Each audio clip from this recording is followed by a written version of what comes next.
사람은 누구나가 평안하고 형통하기를 원합니다. 거기다가 건강하고 넉넉하면 더할 나위 없이 좋겠죠. 누군가의 인생이 평안하고 형통하고 건강하고 넉넉하면 그 사람의 인생은 부러움을 살만합니다.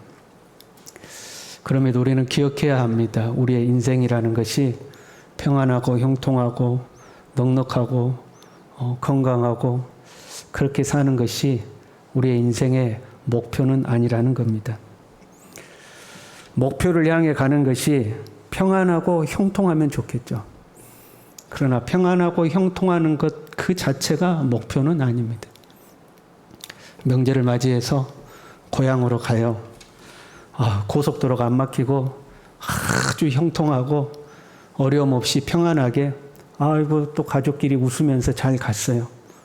그런데 가보니까 순천이 아니라 부산이었어요. 그러면 그 평안과 형통이 아무 의미가 없는 겁니다. 고속도로가 막혀요. 휴게실에 사람들이 너무 많아서 밥을 먹으려도 줄을 한참을 서야 돼요.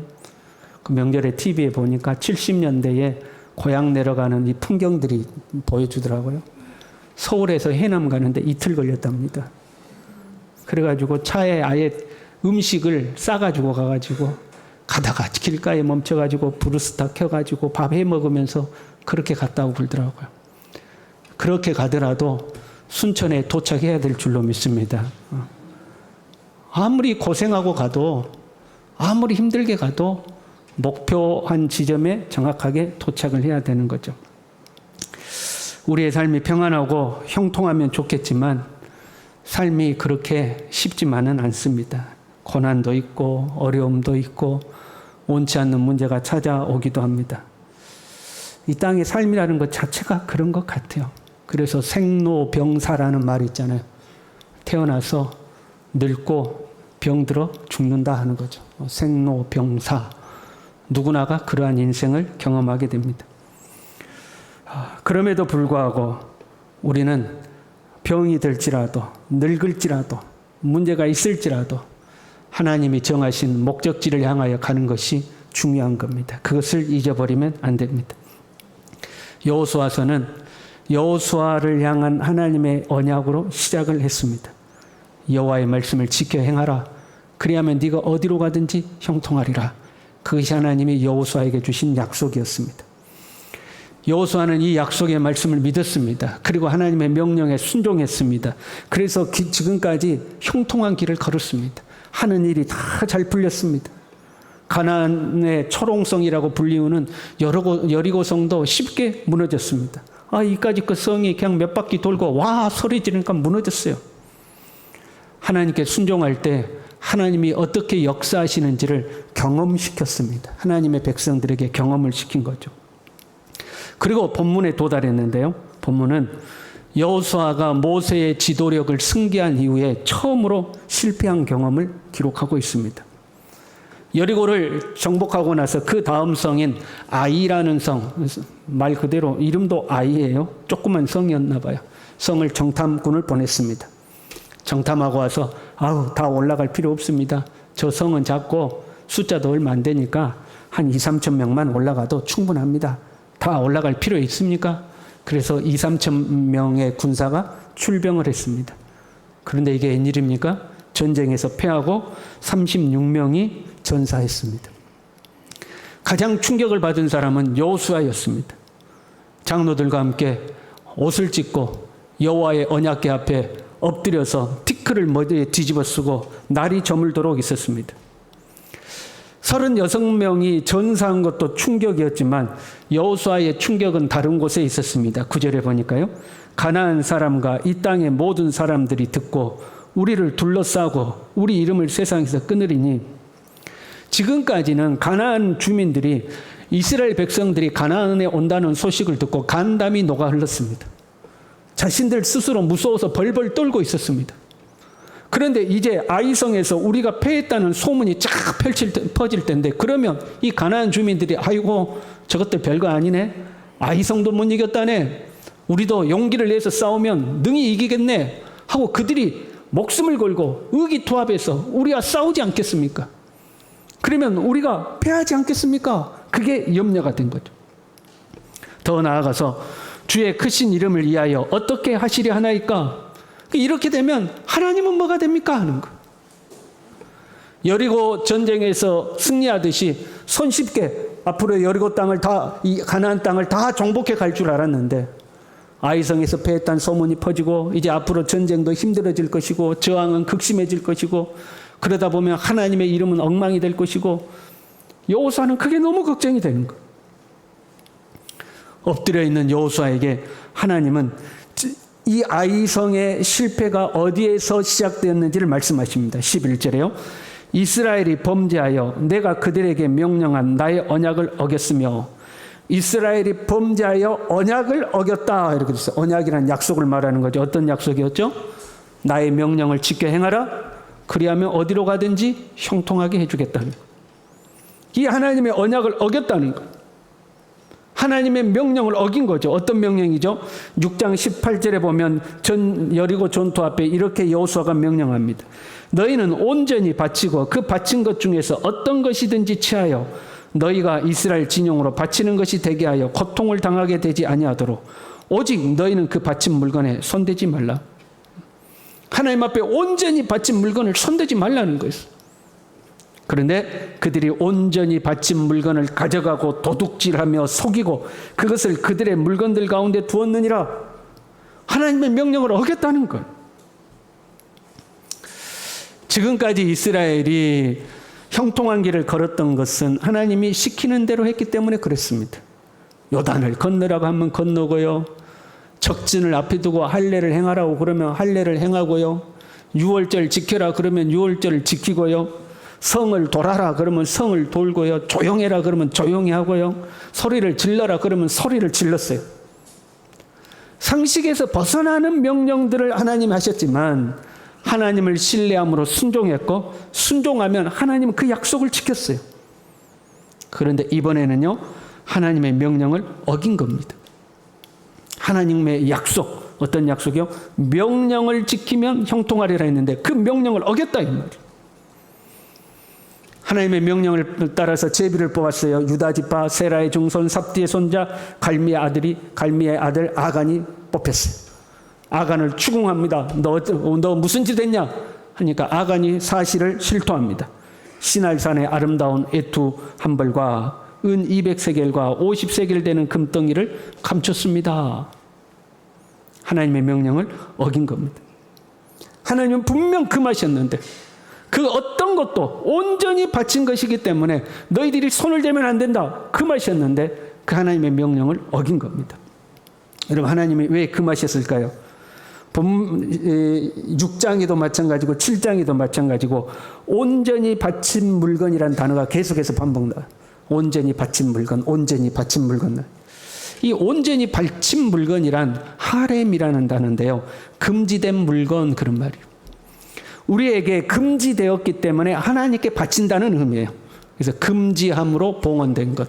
나에게 허락되지 않았기 때문에 이걸 내가 가질 수 없는 거기 때문에 하나님께 바친다 그런 의미예요. 그게 하렘입니다. 여러분 하나님은 왜 금하셨을까요? 하나님께 바쳐졌으니까 금한 것이 아니에요. 이 순서를 정확히 기억해야 돼요. 하나님이 금하셨기 때문에 하나님께 바치는 것. 하나님께 바쳐진 거니까 우리가 가지면 안 된다 이게 아니고 하나님이 우리에게 너 그거 만지면 안 돼 가지면 안 돼 했기 때문에 내가 가질 수 없으니까 하나님께 바치는 거예요. 그게 하렘인 거죠. 우리는요 소유가 많아지면 좋을 거라고 일반적으로 생각해요. 그렇잖아요. 여러분 돈이 많아지면 좋아요 안 좋아요? 모든 눈만 꿈벅꿈벅하고 계셔요. 돈이 많아지면 좋아요 안 좋아요? 다 좋다고 생각하는 거죠. 저 사람 부자 됐대. 아우 좋겠다. 저 사람 이번에 아파트 큰 거 샀대. 아우 좋겠다. 우리는 소유가 많아지면 아우 좋겠다 그래요. 근데요. 어떤 것은 있어서 좋은 것이 될 수도 있고 어떤 것은 있어서 화가 되는 것도 있어요. 여러분이 우리 믿음의 사람들은 복권 안 사는 거거든요. 근데 가정에 사는 거예요. 가정에서 복권을 샀는데 와 20억 당첨됐어요. 할렐루야. 자, 지금부터 이제 상상하시면 안 돼. 설교 끝날 때까지 20억 어디다 쓰지 상상하시는 분 있어요.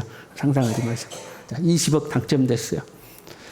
여러분의 배우자에게 말한다, 안 한다?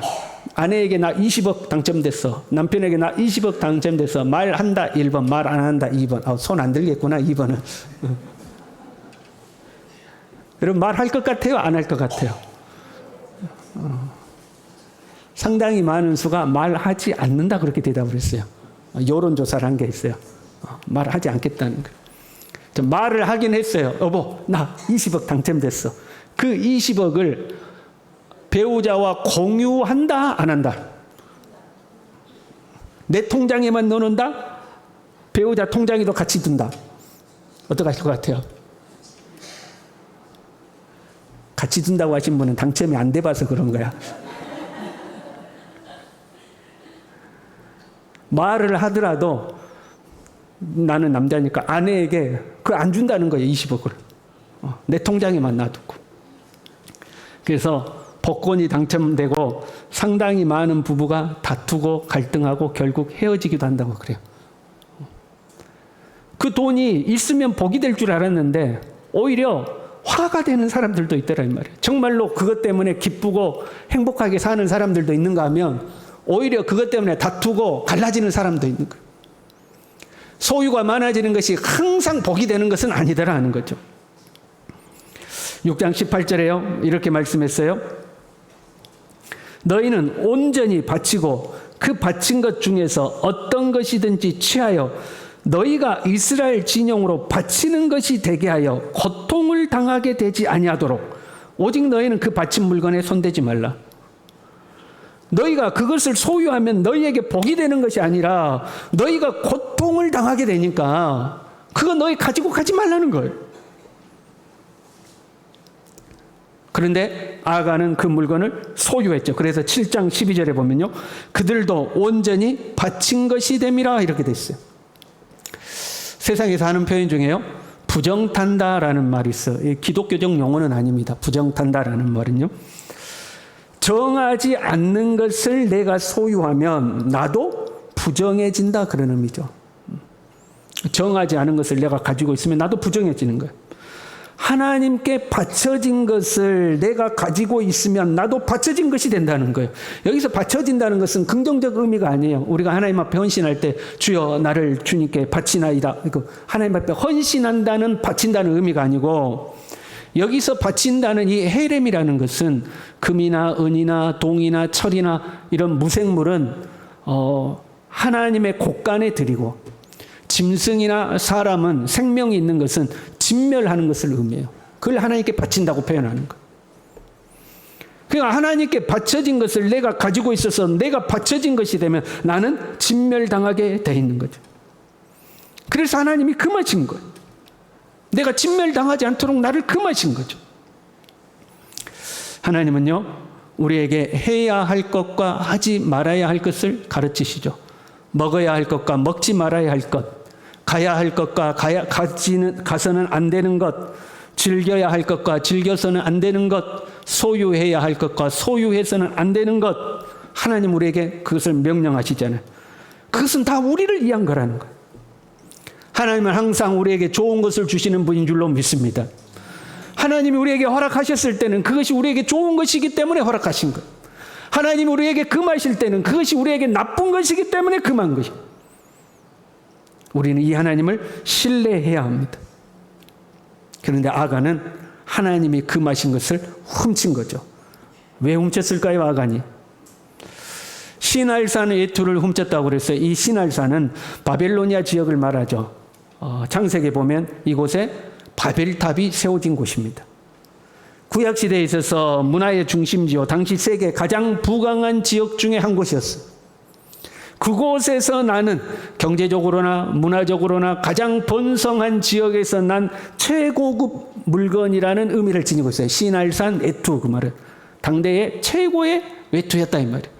그래서 아간도 이 외투를 뭐라고 표현하면 시날산의 아름다운 외투 한 벌 이렇게 하죠. 아름다운 외투 한 벌. 유대의 역사가 요세푸스에 의하면 아간이 훔친 이 외투가 금실로 직조된 왕의 의복이었다고 해요. 아름다운 의복을 보고 마음을 뺏겼어요. 은 200세겔은요, 오늘날로 환산하면 2년 반의 품삯입니다. 금 50세겔은요, 10년 품삯이에요. 그걸 보고 욕심이 생긴 거예요. 21절에 이렇게 기록하죠. 보고 탐내어 가졌나이다. 내가 그걸 보고 탐이 나서 가져갔다는 거예요. 여기서 보다라는 단어는 창세기에 뱀의 유혹을 받은 하와가 선악과를 보매 그때 쓴 단어하고 똑같은 단어.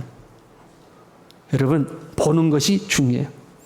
보는 것을 잘 하시기를 바랍니다. 자꾸 세상을 쳐다보고 있으면 그 세상이 내 마음에 들어오는 거예요. 세상을 쳐다봤을 때 아우 좋겠다 잠깐 이러고 끝나면 다행인데 그것이 우리의 마음에 자리를 잡아요. 그걸 우리는 욕심이라고 그러고 탐심이라고 부릅니다. 잠깐 봤을 때 아우 좋겠다 그러다 제정신 빨리 돌아와야 돼요. 아우 그래도 믿음으로 사는 게 최고지. 제정신 돌아와야 돼. 근데 아우 좋겠다 하고 마음의 자리를 잡는 거죠. 창세기 33장 6절에 보니까요, 하와가 선악과를 본즉 그다음에요 먹음직하고 보암직하고 먹음직하고 지혜롭게 할 만큼 탐스러워 보이더라. 탐욕이 마음에 자리를 잡은 거예요. 보고 끝나야 되는데 보고 탐욕이 자리를 잡은 거예요. 오늘날 발달된 세상은요, 우리에게 너무 많은 것을 보여줘요. 그 TV나 뭐 인터넷이나 영화, 드라마 이런 거 봐봐요. 다 멋있게 삽디다. 집도 다 좋아. 생긴 것도 왜 그렇게 깔끔하게 잘생겼나 몰라요. 화장을 좋은 걸 쓰는가. 다 피부도 좋고 옷도 잘 입고 차도 좋은 차에다가 드라마 세팅을 다 그렇게 부하고 화려하게 해놓으니까 우리가 다 그거 보고 살거든요. 그렇게 사는 것이 정상이라고 생각하는 거예요. 그것보다 못하게 살면 우리가 왠지 세상에서 낙오되고 뒤처진 사람처럼 느껴지는 거예요. 지금도 얼마든지 행복할 수 있는데 남들과 비교해서 내가 뒤떨어졌다고 생각하니까 행복하지가 않은 거예요. TV 이런 것뿐만 아니라 개인들도요, SNS라고 그러죠. 어디 먹으러 가면요, 먹기 전에 뭐부터 해요? 사진 탁 찍어가지고 나 오늘 이거 먹었다고 탁 자랑질을 해요. 그러면 그걸 본 다른 사람들이 야 나도 한번 먹어야지. 그거 못 먹으면 나는 왠지 뒤떨어진 사람인 것처럼 보여. 여러분 제발 조용히 드시길 바랍니다. 혼자 알아서 먹어요. 그걸 딱 찍어갖고 다 보여줘. 여행을 가면 나 여기 여행 왔다고 다 자랑하고요. 좋은 장소 가면 또 다 자랑해요. 그렇게 살아야만 할 것처럼 느껴지는 거예요. 그 안에 행복이 있는 것처럼 느껴지는 거예요. 그래서 자꾸 나도 남들이 하는 거 해야 되고 탐심이 우리 안에 들어오는 거죠. 우리는요, 세상 속에 살고 있습니다. 이 땅에 사는 동안 땅의 것이 필요해요. 소유를 늘리고 싶고요, 부유해지고 싶은 마음이 누구나가 있어요. 성경은 이걸 부인하지를 않아요. 수고하여 낙을 누리는 것이 하나님이 주신 선물이라고 했어요. 여러분들도 모두 부유해지고 넉넉해지시고 형통하시고 강건하시기를 바랍니다. 그러나 하나님이 금하신 것을 소유해서는 안 되는 거예요. 하나님이 금하신 것까지 소유하고 싶은 그 탐심이 우리 안에 자리를 잡으면 그건 안 되는 거예요. 하나님이 허락하시는 것 안에서 우리는 소유할 수 있어야 돼요. 하나님이 금하신 것을 욕심부리고 불순종함으로 이스라엘은 실패합니다. 욕심이 잉태하면 죄를 낳고요, 죄가 장성하면 사망을 낳게 되어 있는 것. 이 욕심이라는 것은 하나님을 향한 두려움, 경외심이죠. 하나님을 경외하는 마음을 약화시킵니다. 탐심이 생기면 하나님을 두려워하기보다 자기 자신의 그 욕망을 정당화시키기 시작하는 거예요. 고대에요, 전쟁을 하면 지금처럼 병사가 뭐 50만, 60만이 항상 준비되어 있는 게 아니었어요. 징집령을 내리거든요. 전쟁하니까 모여라 그러면 전쟁에 나가기를 원하는 사람들이 모이는 거예요. 그래서 전쟁을 나가는 거거든요.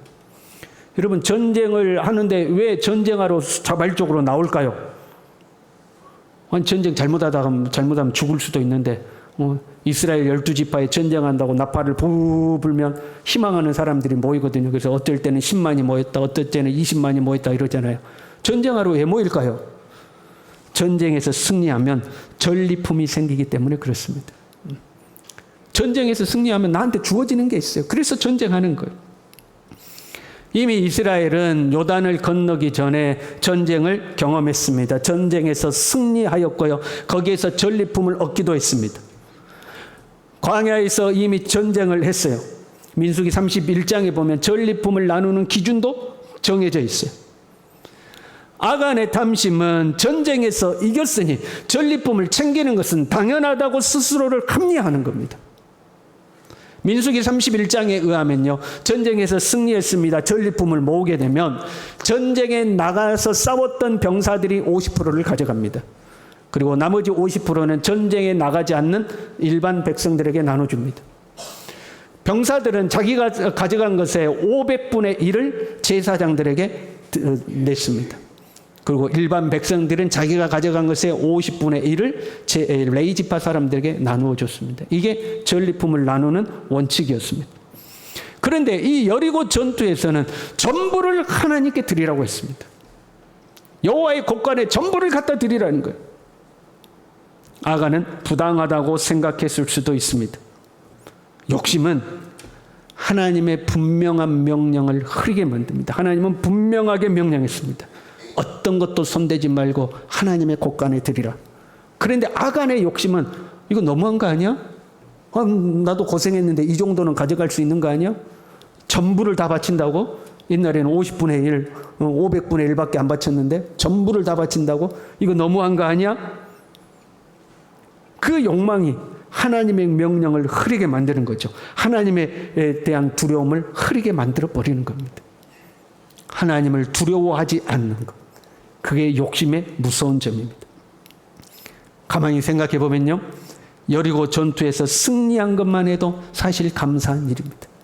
그 전쟁에서 죽지 않고 다치지 않고 승리한 것, 여러분 얼마나 감사한 겁니까? 여리고를 무너뜨리는 하나님의 신비한 능력을 경험한 것만으로도 감사한 일입니다. 그런데 그 하나님의 명령을 어기고 하나님이 금하신 금과 은과 옷을 탐내야만 하냐 이 말이에요. 여리고 전투 뒤에 또 다른 전투들이 기다리고 있고 거기에서는 얼마든지 전리품을 얻을 수 있는데 여리고를 무너뜨린 하나님의 은혜에 감사하기는커녕 그 하나님을 두려워하지 아니하고 훔치고 감추고 숨겼습니다. 아간은 하나님을 두려워하지 않고 있습니다. 이 정도야 괜찮겠지. 아무도 모르겠지. 에이, 하나님도 너무 다 가져가신다고? 이 정도는 괜찮을 거야. 하나님을 두려워하지 않고 스스로 합리하고 있는 거죠. 결국 그의 탐심은 그와 그의 모든 가족과 그의 모든 소유를 진멸당하도록 하였습니다. 우리는 하나님을 두려워할 줄 알아야 합니다. 갈수록 우리가 하나님을 두려워하지 않습니다. 하나님은 아간처럼 즉시로 우리를 심판하지 않습니다. 그러나 아간의 이야기를 본문에 기록해 놓으신 것은 본보기로 기록하신 것. 하나님께 불순종함이 어떤 결과를 가지고 오는지 우리에게 본보기로 기록해 놓은 것. 오늘날 하나님은 우리를 오래 참으십니다. 하나님의 사랑과 자비하심으로 우리에게 기회를 주십니다. 그런데 사람들은 오히려 그 하나님을 두려워하기보다 하나님을 무시하고 방자하게 행할 때가 있습니다. 이러다 괜찮네? 아무 일도 없네? 하나님을 두려워하지 않는 겁니다. 사랑하는 성도 여러분, 하나님을 두려워하시길 바랍니다. 하나님은 살아계시는 하나님이십니다. 하나님은 우리를 보고 계시는 하나님이십니다. 그 약속하신 말씀을 반드시 지키시는 하나님이십니다. 이 하나님을 경외하는 마음이 우리 안에 있어야 하는 것. 나 같은 죄인이요, 예수님을 믿어 하나님의 백성이 된 것만 해도 우리는 정말로 감사해야 합니다. 이것보다 더 큰 기적이 없습니다. 여리고성이 무너진 것보다 나 같은 죄인이, 이 땅의 수많은 사람들 중에 나 같은 죄인이 하나님께 선택받아서 예수 그리스도를 구주로 영접하고 하나님의 자녀, 하나님의 백성 된 것이 기적 중의 기적이요, 무엇보다 감사해야 할 일인 줄로 믿습니다. 오늘까지 하나님께서 우리의 코끝에서 호흡을 걷어가지 아니하시고 오늘까지 우리로 하여금 생존하게 하시고 오늘도 두 다리로 걸어서 하나님의 예배당에 나와서 이렇게 하나님을 예배하고 찬양할 수 있는 것, 이것이 감사한 일인 줄로 믿습니다. 이것이 큰 은혜인 줄로 믿습니다. 이것을 잊어버리면 안 되는 거예요. 이것을 잊어버리고 여리고성 무너진 것이 하나님의 은혜인 것을, 안 다치고 안 죽는 거 하나님의 은혜인 것을 잊어버리고 눈앞에 당장 그 아름다운 옷, 금과 은 욕심 부리다가 그러다가 망하는 것. 우리가 세상 기준으로요 좀 부족할 수도 있어요. 돈이 없을 수도 있어요. 좋은 집이 없을 수도 있어요. 세상 기준으로 봤을 때는 부족할 수도 있어요. 부자로 살면 좋겠지요.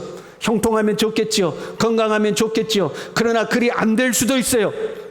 그럼에도 불구하고 우리가 예수 그리스도를 구주로 영접한 것, 오늘 이 자리에 나와서 하나님을 예배드리고 있는 것, 이것이 무엇보다 큰 은혜인 줄로 믿습니다. 우리의 삶은요 부자로 사는 것이 목적이 아니에요. 건강하고 형통한 것이 목적이 아니에요. 그렇게 가면 좋긴 하겠지만 그게 목적이 아니에요. 나를 지으신 하나님의 뜻을 알고 주님의 목적한 바를 이루고 주님을 기쁘시게 해드리는 그 삶, 그 삶이 우리의 목적인 줄로 믿습니다. 그 목적을 이루기 위해서 오늘도 하나님을 사랑하고 하나님과 동행하고 내가 이렇게 사는 것, 예수 믿은 것이 하나님의 은혜인 것을 알고 이 하나님을 기뻐하고 주님의 명령에 순종하면서 그렇게 살아가는 우리 모두 될 수 있기를 바랍니다. 우리 함께 찬양하겠습니다.